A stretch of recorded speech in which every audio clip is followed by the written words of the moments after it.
2024 সালে এই 6টি বিষয়ে জ্ঞান না থাকলে আপনি ইউটিউব চ্যানেল না খুলেই ভালো। না হলে 90% ইউটিউবারের মতো আপনিও আপনার জীবনের 1 থেকে 2 বছর নষ্ট করবেন এবং শেষে বলবেন ইউটিউব হলো ভাগ্যের খেলা।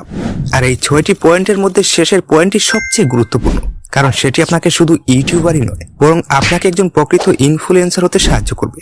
তাই ভুল করেও ভিডিওটি স্কিপ করবেন না, না হলে আপনি অবশ্যই ব্যর্থ হবেন। তাহলে শুরু করা যাক পয়েন্ট নাম্বার 1 থেকে। 2024 সাল শুরু হওয়ার সঙ্গে সঙ্গেই আপনি হয়তো একটি প্রতিজ্ঞা করে ফেলেছেন যে এবছর আমি আমার চ্যানেলে অবশ্যই এতগুলো সাবস্ক্রাইবার বাড়াবো অথবা নতুন চ্যানেল বানিয়ে যেভাবেই হোক মনিটাইজ করব। কিন্তু 1 মাস হয়ে গেল, আপনি কোনো গ্রোথই দেখতে পাচ্ছেন না এবং আপনি ইতিমধ্যেই হাল ছেড়ে দেওয়ার অবস্থায় চলে এসেছেন। এর কারণ হলো আপনি ইউটিউব অ্যালগরিদম কিভাবে কাজ করে সে সম্পর্কে জানেনই না। আপনি জানেনই না ইউটিউব আপনার কাছে কি চায়। একতরফা প্রেমের মতো আপনি আপনার পক্ষ থেকে চেষ্টা করছেন কিন্তু কোনো রেসপন্স পাচ্ছেন না। কোনো সমস্যা নেই, আমি আপনাকে জানিয়ে দিচ্ছি ইউটিউব অ্যালগরিদম কিভাবে কাজ করে এবং ইউটিউব আসলে কি চায় আপনার থেকে। ইউটিউব হলো একটি সোশ্যাল মিডিয়া প্ল্যাটফর্ম যা বিজ্ঞাপন থেকেই মূল আয় করে থাকে এবং সকল সোশ্যাল মিডিয়া প্ল্যাটফর্মের মতো ইউটিউবের মূলত একটি জিনিস দরকার যে লোকজন যেন যতক্ষণ সম্ভব তার প্ল্যাটফর্মে থাকে তখনই ইউটিউবের লাভ হবে এবং এই ব্যাপারে ইউটিউব আপনার সাহায্য চায়। কিভাবে সাহায্য চায়? আপনার কাছ থেকে এমন কন্টেন্ট তৈরি করার মাধ্যমে যা লোকজন বেশি সময় দেখে এবং ইউটিউবেই থেকে যায়। কিন্তু 90% ইউটিউবারই এটা বুঝতে পারে না। সে কারণে ইউটিউব কখনোই তাদের কন্টেন্ট দর্শকদের কাছে সাজেস্ট করে না। চলুন একটি উদাহরণের মাধ্যমে এটি বুঝে নেওয়া যাক। ধরুন আপনি একটি নতুন ইউটিউব চ্যানেল খুললেন এবং আপনার একটি ভিডিও আপলোড করলেন। ইউটিউব সেই ভিডিওটির টাইটেল, ডেসক্রিপশন এবং কিওয়ার্ডের ভিত্তিতে কিছু লোকের কাছে সাজেস্ট করবে। এরপর তারা আপনার ভিডিওর থাম্বনেলের ভিত্তিতে ক্লিক করে সেটি দেখবে, যার মাধ্যমে ইউটিউব জানতে পারবে যে আপনার ভিডিওটি কি ধরনের লোকেরা পছন্দ করছে এবং এরপর ইউটিউব আপনার ভিডিওটি একই রকমের আগ্রহের লোকদের কাছে পাঠাবে এবং তারপর দেখবে যে তারা আপনার ভিডিওতে কিভাবে রিয়েক্ট করছে। ইউটিউব মূলত 2টি জিনিস ট্র্যাক করে, ওয়াচ টাইম এবং এঙ্গেজমেন্ট। ইউটিউব দেখবে যে যাদের কাছে আপনার ভিডিওটি সাজেস্ট করেছে তারা আপনার ভিডিওটি কতক্ষণ দেখছে। যদি দর্শকরা এটি বেশি সময় দেখে অথবা পুরোটাই দেখে তাহলে ইউটিউব সেই ভিডিওকে আরো বেশি প্রমোট করবে এবং আরো বেশি লোকের কাছে দেখাবে, কারণ এই ভিডিওটির কারণে লোকজন ইউটিউবে 7 থেকে 10 মিনিট বাড়তি সময় কাটাচ্ছে, যার মাধ্যমে ইউটিউব প্রচুর টাকা ছাপছে। যদি এই ভিডিওটির অডিয়েন্স রিটেনশন কম থাকতো তাহলে ইউটিউব এটি সাজেস্ট করা বন্ধ করে দিত, কারণ ইউটিউব তার দর্শকদের মেজাজ নষ্ট করে অন্য সোশ্যাল মিডিয়া প্ল্যাটফর্মে পাঠাতে চায় না। একইভাবে যদি আপনার দর্শকরা আপনার ভিডিওতে এনগেজ হয় অর্থাৎ লোকজন এতে কমেন্ট করে অথবা এটি শেয়ার করে তাহলেও ইউটিউব আপনার ভিডিওটি প্রমোট করবে, কারণ আপনার ভিডিওটি শেয়ার হলে অন্যান্য প্ল্যাটফর্ম থেকে লোকজন এসে আপনার ভিডিওটি দেখছে, যার মাধ্যমে আবারও ইউটিউবের মূল উদ্দেশ্য পূরণ হচ্ছে, লোকজনকে তার প্ল্যাটফর্মে রাখা। কিন্তু যদি আপনার ভিডিওটি এঙ্গেজমেন্ট অথবা ওয়াচ টাইম আনতে না পারে তাহলে ইউটিউব আপনার ভিডিওটিকে বেকার মনে করবে এবং এতে সময় নষ্ট করবে না। অর্ধেকেরও বেশি লোক এই জিনিসটি বুঝতে পারে না এবং তারা ইউটিউবে নিজেদের কন্টেন্ট পোস্ট করেই যায়, যার কারণে তারা গ্রো করতে পারে না। আপনাকে এই জিনিসটি বুঝতে হবে যে ইউটিউব আপনার কাছ থেকে আপনার ভিডিও চায় না, ইউটিউব আপনার কাছ থেকে আপনার ওয়াচ টাইম এবং এঙ্গেজমেন্ট চায়। আর এই জিনিসগুলো কিভাবে আনা যায় সেই বিষয়টি নিয়ে আপনার বেশি ফোকাস করা উচিত। কিন্তু আরো একটি খুব গুরুত্বপূর্ণ বিষয়, অ্যালগরিদম সময়ের সঙ্গে সঙ্গে পরিবর্তিত হয়। 2014 সালে যখন ইউটিউবে তেমন ক্রিয়েটর ছিল না তখন আপনি কি ধরনের ভিডিও বানাচ্ছেন সেটি কোনো ব্যাপার ছিল না। আপনি যদি বেশি সংখ্যক ভিডিও পোস্ট করতে পারেন তাহলে আপনার ভাইরালিটি নিশ্চিত ছিল, কারণ সেই সময় ইউটিউব তার প্ল্যাটফর্মে সেই দর্শকদের আনতে চেয়েছিল যারা রেডিও অথবা টিভিতে প্রবেশ করত। ইউটিউব তাদেরকে তার প্ল্যাটফর্মে আটকে রাখতে চেয়েছিল। সে কারণেই সেই সময় যত বেশি ভিডিও ছিল তত বেশি ভ্যারাইটি ছিল আর তত বেশি লোক আকৃষ্ট হতো। কিন্তু 2018 সালে যখন অনেক ক্রিয়েটর হয়ে গেল তখন ইউটিউব তাদের অডিয়েন্সকে ডাকছিল না, বরং যে অডিয়েন্স ছিল সেটাকেই ধরে রাখছিল। সেই কারণেই সেই সময় ইউটিউব লং ভিডিওকে প্রমোট করতে শুরু করে। সেই সময় যদি আপনি 1 ঘন্টার বা 30 মিনিটের ভিডিও বানাতেন তাহলে আপনার ভাইরাল হওয়ার সম্ভাবনা 90%-এর বেশি ছিল। এবং এরপরে আরেকটি পরিবর্তন আসে 2020 সালে যখন টিকটক এবং রিলসের যুগ শুরু হয়। তখন আর মানুষ লং ভিডিও দেখতে চাইতো না, বরং তারা যত সম্ভব ছোট ভিডিও দেখতে চাইতো এবং সেই কারণেই ইউটিউব শর্টস নিয়ে আসে এবং এখনো ইউটিউব শর্টসকে অনেক প্রমোট করছে, কারণ শর্টস দেখতে দেখতে কখন 1 থেকে 2 ঘন্টা পার হয়ে যায় তা আপনি বুঝতেই পারবেন না। এবং ইউটিউব ঠিক এটাই চায়, আপনি যেন তাদের প্ল্যাটফর্ম ছেড়ে না যান। এবং একজন ইউটিউব ক্রিয়েটর হিসেবে আপনি যদি অ্যালগরিদম না বুঝে ভিডিও আপলোড করতে শুরু করেন তাহলে আপনার ব্যর্থতা নিশ্চিত। কিন্তু কি শুধুমাত্র অ্যালগরিদমই আপনার ব্যর্থতার কারণ হতে পারে? না। আপনি যদি এখন এই ভ্রান্তিতে বাস করেন যে আপনি প্রতিদিন ভিডিও পোস্ট করবেন এবং আপনার কোনো না কোনো ভিডিও ভাইরাল হয়ে যাবে তাহলে আপনি আপনার পরিশ্রম এবং সময় নষ্ট করে খুব তাড়াতাড়ি ইউটিউবিং ছেড়ে দেবেন, কারণ আপনাকে এই জিনিসটা বুঝতে হবে যে কোয়ালিটি কোয়ান্টিটিকে হারিয়ে দেয়। আপনি যদি 2টি চ্যানেল খুলেন যার মধ্যে একটি চ্যানেলে আপনি বছরে মাত্র 4টি কোয়ালিটি ভিডিও বানান এবং অন্য একটি চ্যানেলে আপনি বছরে 365টি ভিডিও বানান কিন্তু সবগুলো ভিডিও নিম্নমানের, তাহলে হয়তো যে চ্যানেলে মাত্র 4টি ভিডিও দিয়েছেন সেটা 10 লাখ সাবস্ক্রাইবার পেয়ে যেতে পারেন, আবার যে চ্যানেলে 365টি ভিডিও দিয়েছেন সেটাই হয়তো 10,000 সাবস্ক্রাইবারও পাবেন না। কারণ সেই 4টি ভিডিওর কোয়ালিটি 365টি ভিডিওর চেয়েও বেশি। এই কারণেই এমন অনেক চ্যানেল দেখবেন যারা মাত্র 10 থেকে 15টি ভিডিও আপলোড করেই দ্রুত চ্যানেল বড় করতে পেরেছেন, কারণ তারা এই জিনিসটা জানতেন। কোয়ালিটি কন্টেন্ট বানাতে আপনার যদি 1 মাস সময়ও লাগে তাহলে কোনো সমস্যা নেই, কিন্তু নিম্নমানের কিছু দেখাবেন না, কারণ এখন ইউটিউব অপশনে ভরপুর। যদি অডিয়েন্স আপনার ভিডিও পছন্দ না করে তাহলে তারা অন্য চ্যানেলে গিয়ে তার ভিডিও দেখবে, এবং ইউটিউব যদি এই জিনিসটা দেখে তাহলে ইউটিউব তার চ্যানেলকে প্রমোট করবে।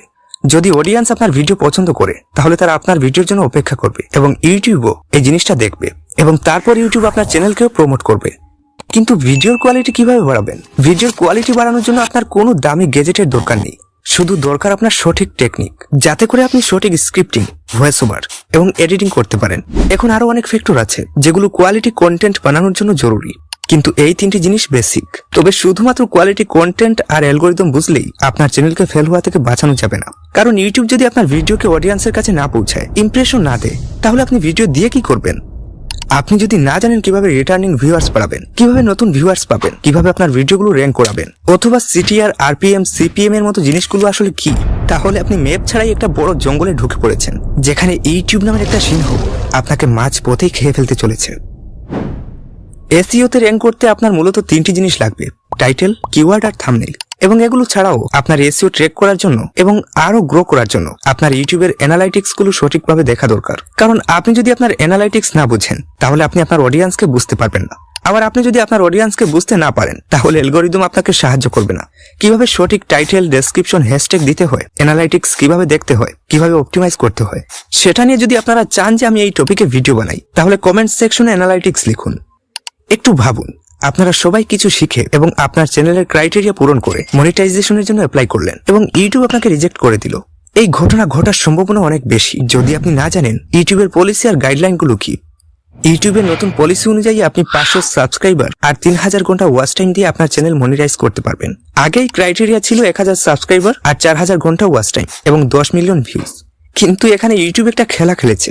আপনি যদি 500 সাবস্ক্রাইবার দিয়ে আপনার চ্যানেল মনিটাইজ করেন তাহলে আপনি অ্যাড রেভিনিউ পাবেন না, আপনি সুপার চ্যাট, মেম্বারশিপ এবং মার্চেন্ডাইজের অপশন পাবেন, যার কারণে আয় হয় অনেক কম।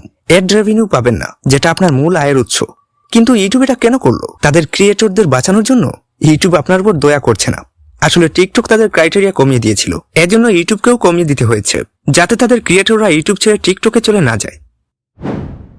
আপনি যদি মনে করেন যে আপনি শুধু শর্ট বানিয়ে ভাইরাল হয়ে আপনার ইউটিউব চ্যানেল মনিটাইজ করে ফেলবেন, তাহলে একটা কথা বলে দিই, শর্টসে আয় তেমন নেই, যতক্ষণ না আপনার প্রতিটা শর্ট মিলিয়ন ভিউজের উপরে যাচ্ছে।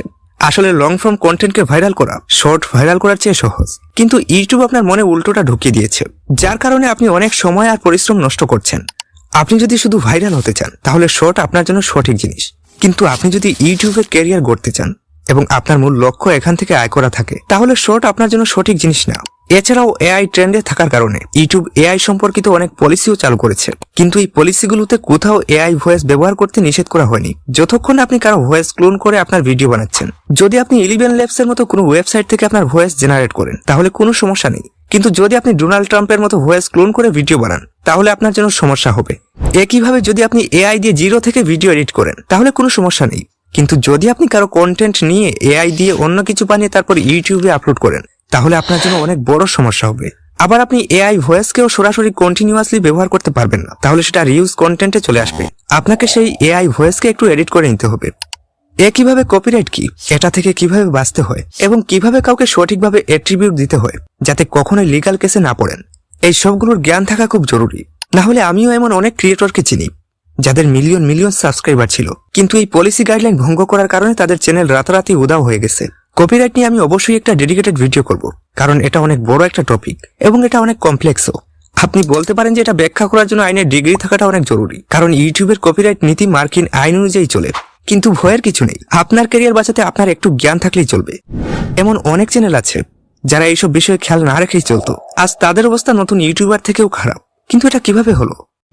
ইউটিউব একটা রিয়েল বিজনেস এবং প্রতিটা বিজনেসের মতো এখানেও প্রতিযোগিতা আছে। আপনি যদি আপনার প্রতিযোগিতা চালাতে না পারেন তাহলে আপনার প্রতিযোগিতা আপনাকে শেষ করে দেবে।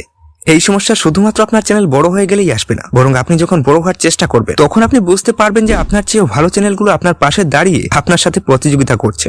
আপনি যদি তাদের পেছনে ফেলে যেতে চান তাহলে আপনাকে এমন কিছু করতে হবে যা অন্য কেউ এখনো করেনি, হয়তো আপনিও সেই 90% ইউটিউবারদের মতো এই প্রতিযোগিতায় হেরে যাবেন। এখন আপনি যদি মনে করেন যে আমি এমন একটা নিশ নির্বাচন করব যেখানে কোনো প্রতিযোগিতা নেই, তাহলে আপনি ভুল করছেন। কারণ এমন কোনো নিশ নেই যেখানে প্রতিযোগিতা নেই। আপনি কোনো কিছু ভাবুন এবং আপনি সার্চ করুন, দেখবেন আপনি যখন সার্চ করবেন তখন সেখানে অবশ্যই প্রতিযোগী পাবেন। তাহলে প্রতিযোগিতা এড়ানোর উপায় কি? এর জন্য শুধুমাত্র একটাই উপায় আছে। আপনাকে ট্রেন্ডের সাথে চলতে হবে, আপনাকে অ্যাডাপশন করতে হবে এবং আপনাকে আপনার অনন্য পরিচয় গড়ে তুলতে হবে। আপনাকে বড় হতে হলে অন্যরকম কিছু করতে হবে এবং সেটা যে কোনো ছোট জিনিসই হতে পারে। সেটা হতে পারে আপনার কথা বলার ধরন, সেটা হতে পারে আপনার স্ক্রিপ্টিং স্টাইল, হতে পারে আপনার এডিটিং স্টাইল, অথবা অন্য কিছু যা অন্য কেউ করছে না। এখন যদি আপনি প্রতিযোগিতা থেকেও রক্ষা পেতে চান, তাহলে আপনাকে এমন কিছু করতে হবে যা বড় ক্রিয়েটররা বাধ্য হয়েই করতে পারছে না এবং ছোট ক্রিয়েটররা কোনো সমস্যা ছাড়াই করতে পারে। 2024 সালে প্রত্যেক ক্রিয়েটররাই জানে যে তার দর্শকের মূল্য কতটা। এজন্যই তারা নিয়মিতভাবে প্রশ্ন উত্তর এবং লাইভ স্ট্রিম করতে থাকেন। কিন্তু আপনি যদি এই জিনিসগুলোকে উপেক্ষা করার ভুল করেন, তাহলে ইউটিউবার হওয়ার আপনার স্বপ্নই থেকে যাবে।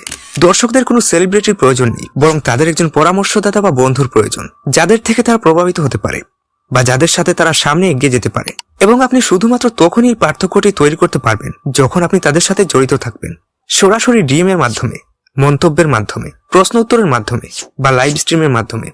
এখন আপনি সেই 6টি পয়েন্ট সম্পর্কে জানতে পারলেন যেগুলো 2024 সালে ইউটিউব চ্যানেল খোলার আগে আপনার মনে রাখা উচিত। এবং আপনি যদি সিদ্ধান্ত নিয়ে থাকেন আপনি ইউটিউবারই হবেন, তাহলে আপনি ইতিমধ্যেই আপনার প্রতিযোগিতায় এক ধাপ এগিয়ে গেছেন। আর সেই সাথে আপনার ইউটিউব জার্নির শুভকামনা করে এই ভিডিওটি এখানেই শেষ করছি।